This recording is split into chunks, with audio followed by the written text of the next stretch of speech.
చౌదరి గారు, వైవిఎస్ గారు, దానికి కంటిన్యూటీ క్వశ్చన్. మీరు తెలుగు అమ్మాయి అనే అభిమానంతో తీసుకొచ్చారా, బడ్జెట్ కటింగ్ కోసం తీసుకొచ్చారా? నచ్చకపోతే ఎవరిని తీసుకోరండి. ముందు అమ్మాయి నచ్చింది, ఫేస్బుక్లో చూస్తే నచ్చిన తర్వాత ఎవరైనా ఆరాధిస్తే పలానా అమ్మాయిని తెలిసింది. సో నా మనసులో ఎప్పుడోంచి ఒక కోరిక ఉంది, ఒక తెలుగు అమ్మాయిని పరిచయం చేయాలి మనం అని. చాలామంది ఇంతకుముందు మన దర్శకులు చాలామంది పరిచయం చేశారు కదా అనేది. ఆ కోరికకి ఒక ఆన్సర్ దొరికింది ఎన్నాళ్ళకి. సో చాలా రూపలావణ్యాలు బ్రహ్మాండంగా ఉన్నాయి అమ్మాయివి. ఎందుకు పరిచయం చేయకూడదు మనం? ఆ శ్రమ ఏదో మన తెలుగు అమ్మ మీద ఎందుకు పడకూడదు ఆ శ్రమ అనేది అనుకున్నాను, పరిచయం చేశాను. అయితే బేసికల్లీ ఫిల్మ్ ఇండస్ట్రీలో మేల్ డామినేటెడ్ స్టోరీస్ ఎక్కువ ఉంటాయి. అంటే హీరోకి ఎక్కువ ప్రయారిటీ ఇస్తారు, హీరోయిన్కి తక్కువ ఇస్తారు. అది తెలుగు అనుకోండి, నార్త్ ఇండియా నుంచి అమ్మాయిని తెచ్చినా కూడా. బట్ మీ స్టోరీ దగ్గరకు వచ్చేటప్పటికి హీరోయిన్కి ఎలాంటి ప్రాధాన్యం ఉండే రోల్ ఉంటుంది? మెరుపు తీగలా వచ్చి వెళ్ళిపోద్దా, లేకపోతే మంచి రోల్? ఇప్పుడు మీ ఫస్ట్ దాంట్లో డామినేటింగ్ అనేది ఎవరికి లేదండి. కథలో హీరోకి కథలు రాయడమే అట్లా రాస్తారు కదండి, కథ చేతితో రాసేదే కదా, మీరు బయోపిక్లు తీయరు కదా. కథ అనేది హీరో డామినేషన్, హీరోయిన్ డామినేషన్ అది ఉండదండి. ఒక హీరో ఒక కొండను పగలగొట్టాలి, అది హీరోయిన్తో వెళ్ళి పగలగొట్టించడం ఉండదు. ఝాన్సీ లక్ష్మీబాయి స్టోరీ తీసాం అనుకోండి, సో ఝాన్సీ లక్ష్మీబాయిని డామినేట్ చేసి చూపిస్తాం. అందులో ఆవిడ హస్బెండ్ని లో ప్రొఫైల్ మెయింటైన్ చేయిస్తాం. ఇప్పుడు వేరే టైప్ సినిమా తీస్తున్నాం అనుకోండి, బ్రహ్మనాయుడు సినిమా తీసాం అనుకోండి, హీరో డామినేషన్లా కనపడుద్ది. అర్థమవుతుందండి? అది సురేష్ అన్న ఉంటుంది ఆమె రోల్, అది చెప్పలేదు ఆమె రోల్ గురించి చెప్పలేదండి. కాదు, ఇన్ని సినిమాలు మన సినిమాలు ఎలా ఉంటుంది?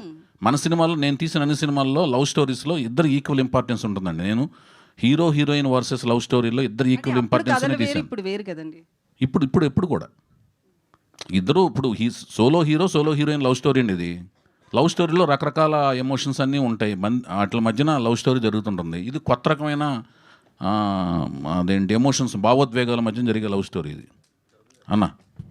నుంచి చాలామంది బాంబే హీరోయిన్లు పరిచయం చేశాను అన్నారు కదా, మరి వాళ్ళందరినీ కూడా తీసుకొచ్చి దీంట్లో అమ్మ క్యారెక్టరు, అత్త క్యారెక్టరు, అక్క క్యారెక్టర్ ఏమైనా చేస్తే అడ్వాంటేజ్గా ఉంటుందేమో కదా.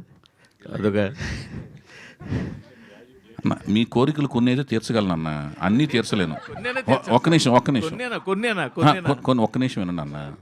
ఒకటి, వాళ్ళకి అది తెలియాలి ఫస్ట్. మేము అమ్మలయ్యాము, మేము పిన్నులయ్యాము. ఒక్క నిమిషం వినన్న. వాళ్ళ అద్దంలో చూసుకున్నప్పుడు ఎవరైతే నేను పరిచయం చేసిన వాళ్ళు కావచ్చు, మేము అక్కలయ్యామనేదే తెలియదు చాలామందికి. ఏది వాళ్ళ అమ్మమ్మలయ్యే వరకు అక్కలయ్యామనే విషయమే తెలియదు చాలామందికి. ఇంక ఇప్పుడు నా కోరిక తీరటం కష్టం.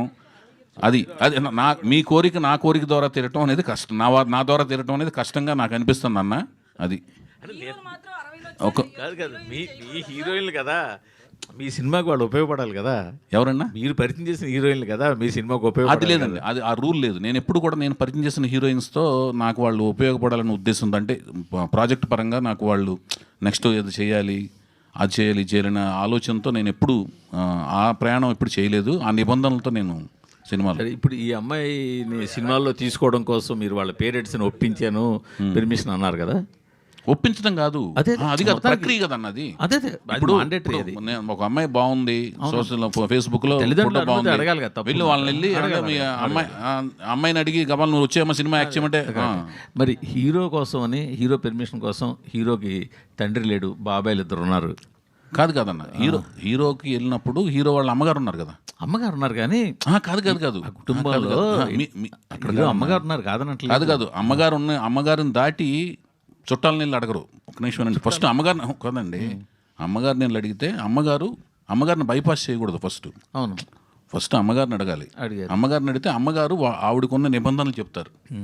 అర్థమవుతుందండి? ఆ నిబంధనల పుస్తకం మొత్తం చదివితే, చూశారు కదా మీరు ఈ సినిమా, మొన్న ప్రభాస్ గారి సినిమా చూశారు కదా, సలారు నిబంధనలు అని ఉంటుంది.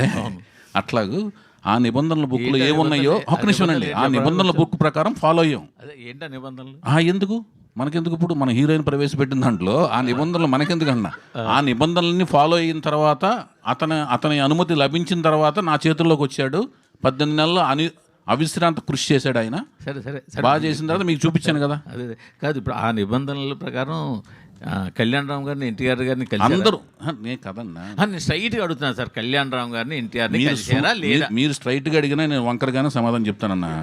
ఎందుకంటే నేను అన్నా నేను కళ్యాణ్ రామ్ గారిని ఎన్టీఆర్ని కలిసారా లేదా? నేను అది ఎందుకు చెప్పాలి మీకు అంటున్నా?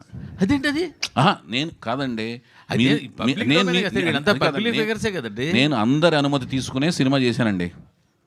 నందమూరి వంశంలోనే అందరి అనుమతి తీసుకుని సినిమా జరుగుతుంది. ఎన్టీఆర్ అనుమతి, కళ్యాణ్ రామ్ అనుమతి. మీరు ఎవరు అడిగినా అందరి అనుమతి తీసుకుని సినిమా చేశాను. అదే సార్ నేను అడుగుతుంది. అందరి కాదు కదా, అందరి అనుమతి, అందరిలో ఎన్టీఆర్, కళ్యాణ్ రామ్ అందరి అనుమతి తీసుకుని ఒక నిమిషం అండి, సురేష్ అన్న ఆగండి అన్న. మీకు అందరి అనుమతి తీసుకున్నా అని చెప్పిన తర్వాత అందరిలో ఎవరున్నారో మీరు లిస్టు రాసుకొస్తే నేను సంతకం పెడతా. మీరు అందరిలో ఎవరున్నారో మీరు లిస్టు రాసు. ఒక్క నిమిషం అన్న, కాదు మీరు లిస్టు రాసుకురండి సార్. లిస్ట్ కాదు అడుగుతున్నానండి, మీరు ఒక్క నిమిషం ఆగండి, వినండి మాట. ఇప్పుడు వాళ్ళు జానకి రామ్ గారిని ఇప్పటికీ గుండెలు పెట్టుకుని వాళ్ళు ఏ సినిమా వేసినా దాంట్లో ఫస్ట్ స్లైడ్ వేసి మా ఇంట్లో జరిగిన కష్టం ఎవరింట్లో జరగకూడదని ప్రతిసారి స్మరించుకుంటూ ఉన్నారు. సో ఆ పిల్లడితోటి ఆ అన్న కళ్యాణ్ రామ్ కానీ ఎన్టీఆర్ కానీ ఎంత బాండింగ్ ఉందన్నది క్లియర్గా తెలుస్తుంది. అలాంటప్పుడు ఆ పిల్లాడిని ఇండస్ట్రీలో తీసుకొస్తున్నప్పుడు రేపొద్దున్న ఆ ఇద్దరి సపోర్ట్ కూడా మీకు కావాలి. ఒక ప్రీ రిలీజ్ ఫంక్షన్కో లేకపోతే ఇంకో దానికో వాళ్ళు వస్తే మీ సినిమాకి వచ్చే బజ్ వేరు. సో అడిగారా నేను అడుగుతున్నా. అడిగాను లేదు అని చెప్తే సరిపోయింది. చెప్పాలా, చెప్పక్కర్లేదా, ఇవన్నీ సంతకం పెడతా, ఇవన్నీ మాకెందుకు? కాదు అన్న, ఒక మాట వినండి. వాళ్ళు అతను పరిచయం చేసిన వెంటనే వాళ్ళిద్దరూ సపోర్ట్గా ట్వీట్లు పెట్టారు కదా. ట్వీట్లు పెట్టారా లేదా? మరి అతను వాళ్ళ సపోర్ట్ ఉందా లేదా? ఉంది కదండి. అర్థమైన దాని మీద మళ్ళీ క్వశ్చన్ ఎందుకు వేస్తున్నారు మీరు? నేను కాదండి, నేను పొద్దున్న లేచిన కాడి నుంచి 1,00,000 పనులు చేస్తాను. అవన్నీ మనకి ఎందుకు అన్నప్పుడు? నా డైరీ మీకు ఎందుకన్నా? మనిద్దరం కలిసి పక్కన కూర్చొని సినిమాలు చూస్తాం. ఏమండి, నేను దీని మీద ఆల్రెడీ ఆన్సర్లు చాలాసార్లు చెప్పాను. నేను అందరి అనుమతి తీసుకునే సినిమా చేశాను. అందరిలో మొత్తం అందరూ ఉన్నారు, కుటుంబం మొత్తం ఉన్నారు, నందమూరి వంశం అందరూ ఉన్నారు. అందరి అనుమతి మీదే అతను నాకు ఇచ్చారు. నాకు ఇచ్చిన తర్వాత నేను అతన్ని పరిచయం చేశాను.